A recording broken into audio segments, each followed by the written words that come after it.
Smooth 98.1. Love music, love life. It is 31 minutes past 7 p.m. It is a lovely Monday morning on the Smooth Breakfast. Yours truly, Ayokunmi, right here with you, ready to take you into the world of the headlines making the rounds in the papers across our great nation, Nigeria. This is Freshly Pressed, brought to you by First Bank.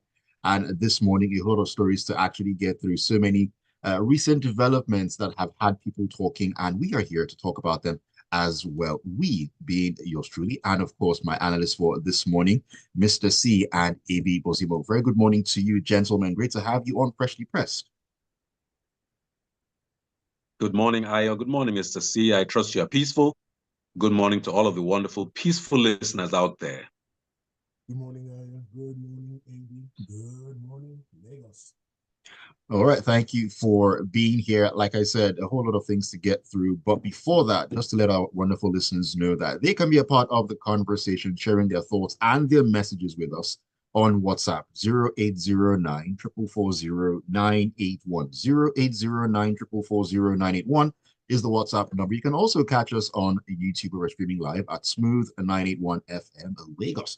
All right, let's get things started. Let's get the ball rolling with a story coming out of Daily Trust. And of course, this is off the back of the address of President Bola Tinubu at 7 a.m.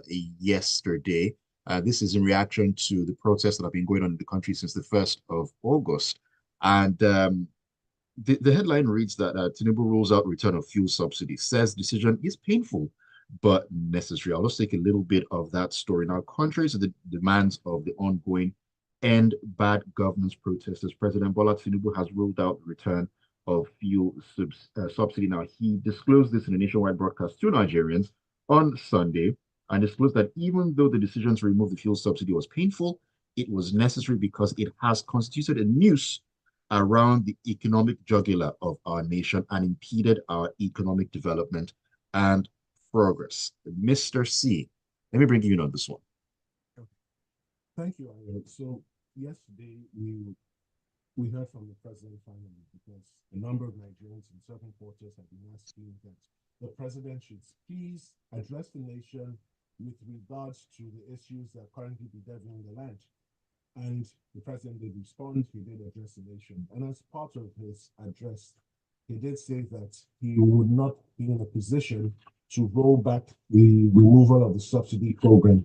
And he said that because it's a step or a decision that has to be taken, it cannot be rolled back, that yes, there are painful sacrifices that should be made. Now, that is very interesting coming from the president because at least officially, he has reiterated and doubled down on the position of his officials, which is the subsidy was indeed removed and has stayed removed. However, despite the clarity provided by Mr. President, there are a few facts that are seemingly still not clear. Now, no refinery in Nigeria today is producing or refining crude oil. The state-owned, including the private-owned refinery. So we continue to import petrol from outside the country, which is a real disgrace, but that's a story for another day. Now, because we've continued to import, there's a landing cost of the petrol when it hits the Nigerian shores. And consistently for each month Mr. President has been in office, it has been consistently higher than the retail pump price that is available to motorists in Nigeria. And talking about take a spread of the prices from Lagos down to the northeast, to the northwest, to the south-south, to the southeast, it has consistently been higher. The landing cost has averaged at least 1,000 naira. Even in the northeast, I'm not sure regular petrol is sold or retailed for 1,000 naira a liter. Now, the question is, if subsidy is still in place, who is funding that differential between the landing cost and the retail pump price? That's one. Two, reading the transcript of Mr. President's address yesterday, he said the subsidy removal stays in place, it's not coming back. Now, when he addressed Nigerians the first time about the subsidy removal, he identified savings that would be made by the government upon the removal of the fuel subsidy. Now, this is month number 15. We just started month number 15, so we've completed 14 calendar months. Mr. President failed to address Nigerians yesterday on where the savings for 14 months following the removal of fuel subsidy are. And this was a missed opportunity for me because this was a clear chance for him to say, okay, we've saved X each month from the removal of the fuel subsidy program. So we now have 14X, whatever X is. And this is the plan for deploying 14X. He didn't say anything about that. Now, speaking about the address, he welcomed dialogue, but he provided no details as to how that dialogue would proceed, how that dialogue would be held, whether he would invite the organizers of the protest to speak with him verbally or physically. He did not indicate any mode. There'll be some sort of forum where we can come together. He didn't indicate who would speak on behalf of his government. Then another thing I felt he missed was he identified the violence that went on. He duly commiserated with the families of those who lost their lives in the protest. But he made no mention, no intention, or desire to identify, apprehend, and prosecute the people responsible for perpetrating violence all across the nation last week. Rather, he made allusions, or he did say that scarce resources would have to be deployed to replace the public infrastructure that was destroyed along with the private properties. Yes, that is true. But for as long as the government does not officially declare an intention to identify, apprehend, and prosecute these wanton perpetrators of violence, it will continue to feed the narrative or the conspiracy theory that anytime there's a violent protest, there are elements, rogue elements of the state that are involved or will benefit from such actions. So there were certain key things he missed. I looked at what he said vis-a-vis what the protesters were asking for, apart from the fuel subsidy. He didn't address anything else. The actual electoral reforms, the actual judicial reforms, he didn't address any of that. Now, he spoke about agriculture and how he was going to ramp up agricultural production. However, he didn't address the insecurity that is fueling the issues in that sector. Reduce productivity in that space because we have non-state actors preventing legitimate farmers from accessing the farmlands either to plant or harvest. He made no mention of increasing the security situation in all parts of Nigeria. Rather, he said Nigerian security agents should continue to uphold peace and order. And then most disappointing for me, he did not condemn the use of live ammunition by agents of our security forces. Contrast that with what is going on in the UK. In the UK, we have criminal British and citizens who are attacking and destroying properties used to house immigrants. Now, in all of this, no member of the UK security forces has used live ammunition. Yes, they've apprehended some of these perpetrators and they will continue to identify and apprehend the others. But what is key is you cannot respond to peaceful protests, people legitimately expressing a grievance with live ammunition. Right. Kudos to the commissioners of police in Lagos, in Edo, in Rivers, and I think two other states. They were very professional. They engaged the people, spoke diplomatically, spoke candidly, and respected their wishes. And you will find that nothing untoward happened in those states. To the states where policemen acted unprofessionally, you can do better. Ebi, let me get your thoughts in on this one because I know that you have a couple of things you'd love to get across as we get along on Freshly Pressed this morning. You're muted, Ebi. Very briefly, the president's speech was about 17 minutes too long. The core issue at the heart of the protests is cost of living, as evidenced by hunger. That cost of living crisis is also challenged by the removal of subsidy. If the president had just got up and said, fellow Nigerians, before doing this subsidy, refining capacity in place, we shall suspend this for 3 months. We shall ensure that our refineries are working. And if they're not working, we shall sack all people in charge and keep sacking them till they're working. You will find that Nigerians will get off the streets today. Read to me like a campaign speech for 2027. We can. Please, Mr. C, have you ever eaten a CNG bus to solve hunger now? Tell me about loans and all that when you are actually excusing the inefficiencies of NNPC to make Nigerians suffer is unacceptable to me. So yes, he acknowledged people died. Yes, he also reminded us that monies have gone to state governors. How are the state governors making lives of the people who... It's easy to point fingers at President Tinubu, and I do it all the time. But it's important we point fingers not just at our governors, but increasingly now at our local government chairmen. It was a missed opportunity. The president, in my view, failed. He did not connect to the Nigerian people and their problems yesterday in that speech, which, by the way, I read before it was released. So he has questions for his media team. How come I could read it along with him when he was broadcasting it? Question.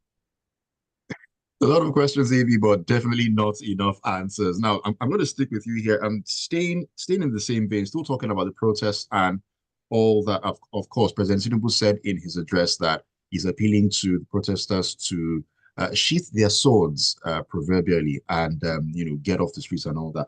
But I'm going to take another story here. It's coming from the Punch, where a few hours after President Bola Tinubu's in a nationwide address yesterday, seeking an end to the ongoing end bad governance in Nigeria protest, which started on Thursday, August 1st. The protesters have vowed not to heed his call. Now, rather than ending the protest, the demonstrators tweeting on X under the Occupy Abuja hashtag on Sunday said they would be shifting focus to the nation's capital, Abuja. Now, Ebi, this is looking like it's not ending anytime soon. And this hashtag Occupy Abuja, I mean, where are we going with this one? Okay. I said before that if the president had actually been empathetic, who had the pulse of the nation, it's very possible that a properly crafted speech that actually addressed core issues that are being raised about the cost of living. You have more cost on fuel, you have more cost, higher cost of electricity, all sorts of things have gone up. And then you have also made the highest number of ministers in the history of Nigeria when the constitution only requires 36. And if you want to add one, 37 for the Federal Capital Territory.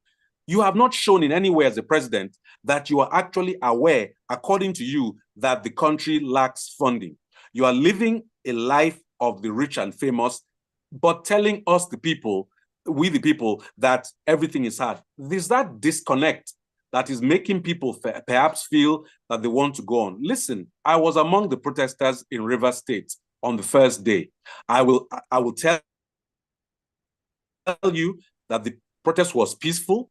I actually saw the police. I gave them a double thumbs up. They gave me a double thumbs up back. Everything here has been peaceful. I'm curious about the criminal elements, and I didn't stutter.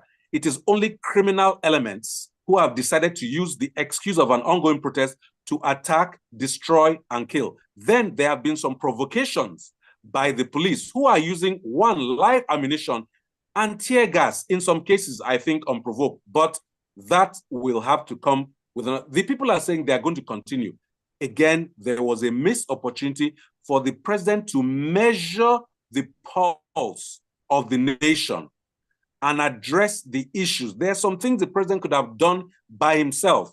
Cut down that unnecessarily large number of ministers to the 36 that the constitution needs.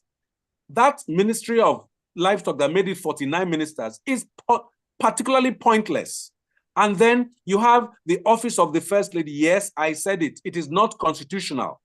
You have a number of other things that, again, I argue that subsidy removal is something that has to be done, but you prepare the country for it by making sure that your refineries are functional. First, you don't take a person to the hospital to do an operation without making sure that their body can resist the forces. That is what you did as a president by saying he didn't remove subsidy. Don't forget, President Buhari before him removed subsidy. I think we sometimes forget that. However, he swore during he avowed during his campaign that he would continue where the former president is. So that's why together it's easy to mistake that. All right, thank you for that, AB. There's so much more to talk about on this issue and a whole lot more on Freshly Pressed this morning, brought to you by First Bank. On the other side of this quick break, I will take more stories and your messages as well, which have lined up already. Keep it tuned to Smooth 98.1. We'll be back in a bit. I want to take a quick point as part of just one quick point as part of his address. He did not, what's the word, commit to reducing the cost of government. And that is a key point that Nigerians are talking about. And that's something he could do by himself. He doesn't need the National Assembly to do it. Yeah, but he won't. There's no desire to. Like he's now calling for dialogue, but he didn't call for dialogue when he announced many of these things. So it's interesting and curious to me. That's all. Yeah. So two things now. I'll jump in. Give me 30 seconds. I'll be done.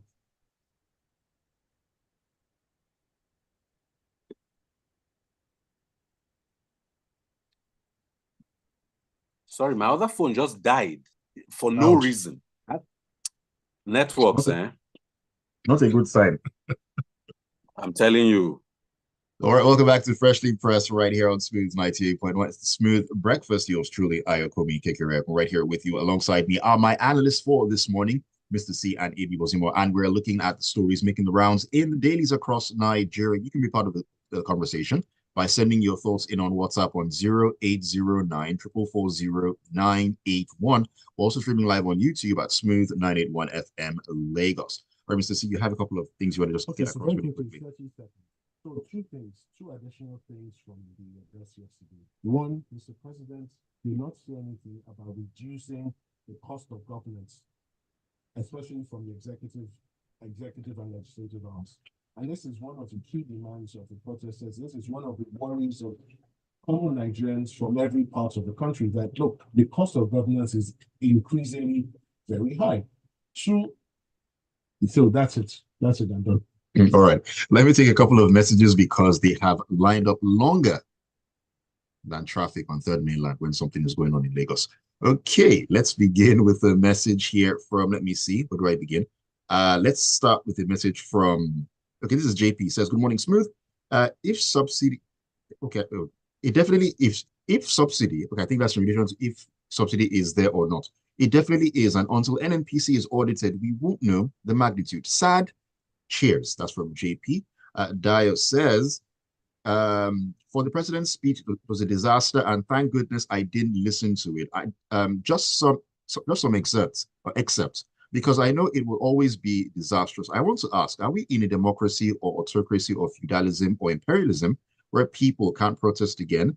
They send counter-protests using Agberos and the police to intimidate. Imagine a 7-year-old girl protesting in Abuja that her parents couldn't pay her school fees because the president increased school fees and also created obnoxious policies that have turned people to beggars in the midst of plenty, also turned a secured country to a gangster's paradise. The question is, what is the government afraid of?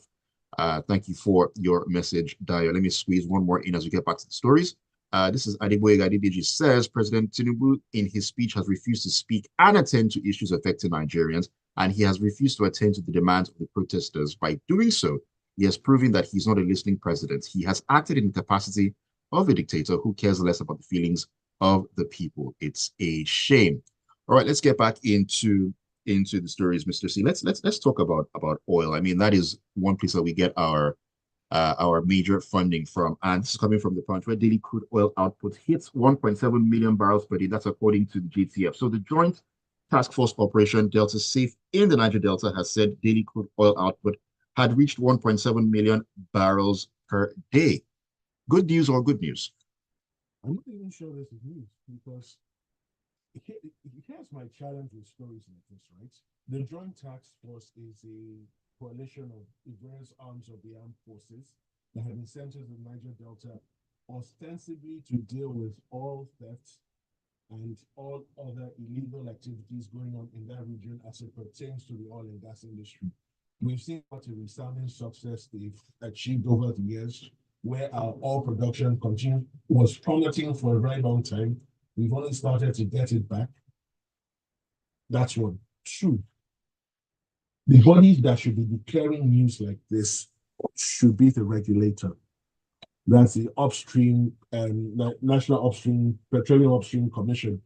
not the JTF. The JTF, unless I'm mistaken, is not at any of the oil production terminals where we officially transship the crude onto vessels that take them across the oceans to our customers in various other continents. So I'm amazed as to how they arrived at 1.7 million barrels per day. Now, this figure they've given doesn't include condensates. No details, no clarity, no clarification, nothing at all. Now, are they suggesting that miraculously we jump from 1.2 million barrels a day to 1.7 million barrels a day? That is 500,000 barrels a day. That's a substantial increase. How did you work that magic? What happened? Because they've been burning refineries, destroying refineries. They've not arrested a soul. At least publicly, they've not announced the arrest of any bodies. Then you suddenly tell us it jumped to 1.7. How did you come by this information? Because it's not information you ordinarily should have. So I'm a bit disappointed that the media pick up this story, then ask questions, and run with it. I would like to hear what the regulator has to say. Remember that OPEC also monitors our oil production because that is how they're able to set quotas for each country. So what they're in essence saying is we're now at 1.7. If that is correct, we should subsequently get news from OPEC corroborating this account. So let's wait until we hear from OPEC. Let's hear until we hear from the national regulator. But I will take this story with a heavy dose of salt. Heavy dose of salt. Hold on to that one. As we take another story here, Ebi, I'm going to come to you on this one. This is coming from The Guardian, and it's about education.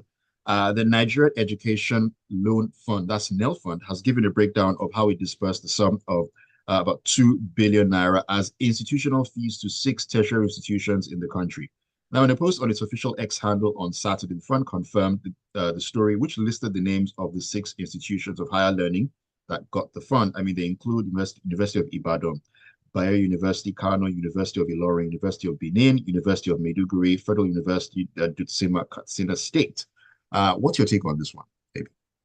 I'm philosophically opposed to the ideas of giving loans to give students, to saddle them at the start of their lives. If they're anybody in the country, if there are people in the country who should get loans, it should be the National Assembly. You should get loans for all those cars and babanrigas and newspapers that they read, because they can actually afford to pay it back. It's appalling to me that you take all the facilities away and then give them back to people as loans, especially at the start of life. If there's anything to be benefited, perhaps you give grants so that you provide a way for people to get the education. It's more important to me to pay for the education of young people than it is to pay for the lives of old fogies like myself. So I'm among. So let's put it this way. They've got the numbers, the statistics out, 2-point-something billion. How much was provided for cars at the National Assembly? Do you see why I'm not so excited? Yes, some people will be able to go to school, but they are now burdened with these loans to pay them back. Meanwhile, Nigeria is paying the biggest and worst subsidy on subsidizing the lives of the rich and famous that consider themselves to be Nigeria's ruling class. I just say, okay, for those who have taken the loan, good for them.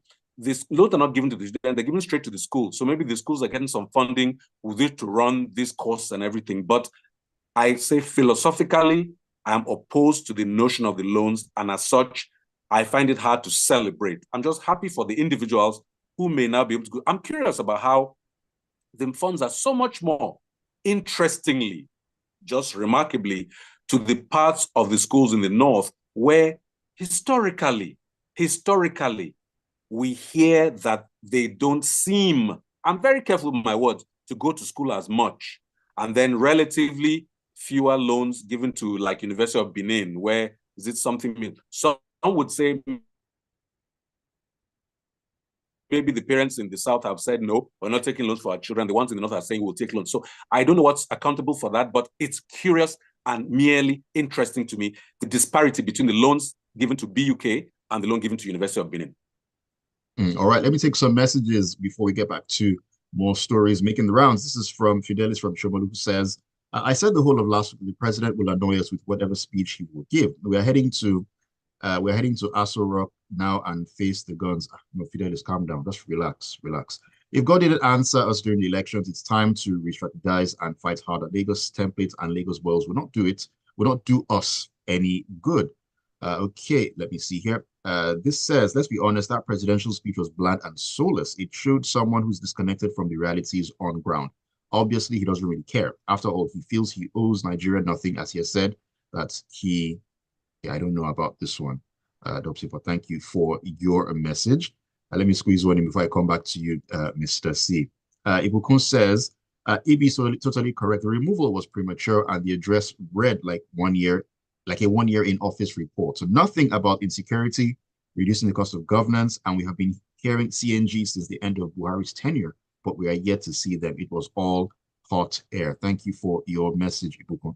All right, Mr. C, let's talk about the local government where the Oyo Council chairman pulled out of Algon. This is coming out of the nation. Oh, beg your pardon. That's Ebi's story. Ebi, let's just talk about this. This is why here already. Let's see. Apologies on that one.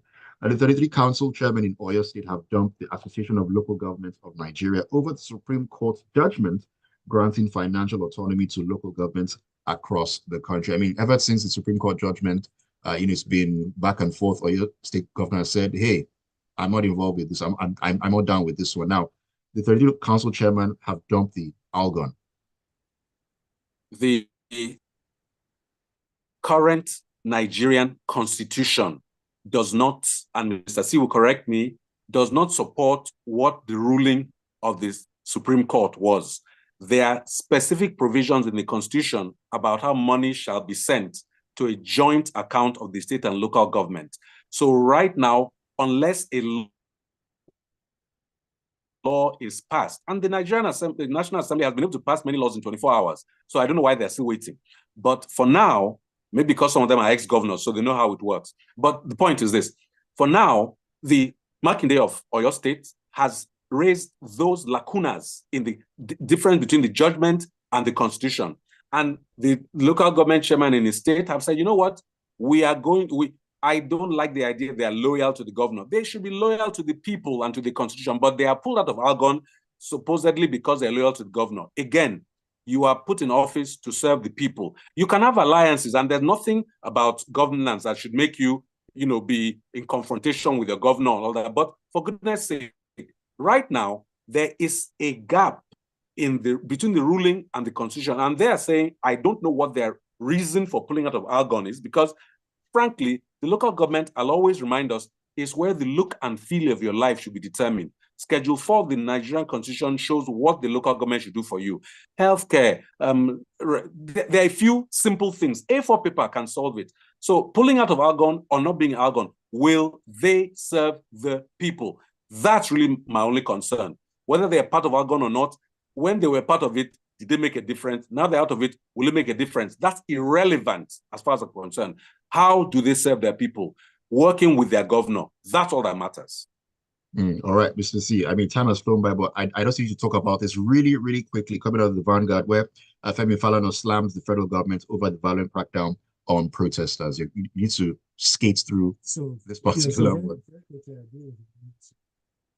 Government's response to the protest has been symbolic, it's been disgraceful, it's been saddening, because they had more than a month's notice to address or respond to the requests or the demands of the protesters. Rather than do that, they left everything too late.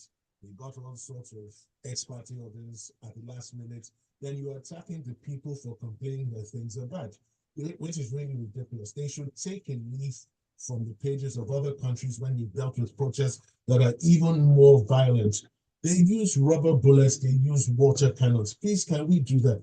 If you continue to shoot the people who are protesting over your bad policies, your bad policy execution, and just basically the way you are administering the country, what message are you then sending to your mythical foreign investors you continue to regale us with that are seemingly or supposedly bringing foreign investment into the country? All right, thank you for that, Mr. C. Couple of messages as we round up. This is Joseph Me. He says, the government cannot be living a flamboyant lifestyle, yet the citizens are in penury, which is the bane of hunger, anger, economic meltdown, inflation, and so on. Plus, the president's speech, absolutely shallow and wasn't soothing at all. Let me see who's talking to us. Adinero says AB's oversimplistic solution of sacking everybody shows that it's just easier to criticize than to actually govern. And presidential addresses are pre-recorded and made available to the press the night before a broadcast. There's nothing confidential about it. It's more about the substance of the speech, Adiremi, not really whether or not it was released early or thereabouts. Good morning. This is Babasonela, who says, it's obvious this administration lacks knowledge of how to run an economy. It is also obvious they deliberately plunged the nation into serious hunger so that the middle class can be wiped off. But we say no to that. The protest must continue until they surrender and turn from their evil ways. And that's all we can take on Freshly Pressed this morning on Smooth Breakfast on Smooth 98.1. Thank you so much, AB and Mr. C, for joining me this morning. Thank you. You guys have a wonderful week ahead. Stay peaceful, everybody. Indeed, we will. Thank you so much, AB. Thank you for having me. All right. Thank you all for all your messages and being a part of Freshly Pressed. Keep it tuned to Smooth Breakfast at 8:15. Will be time to get into the locker room.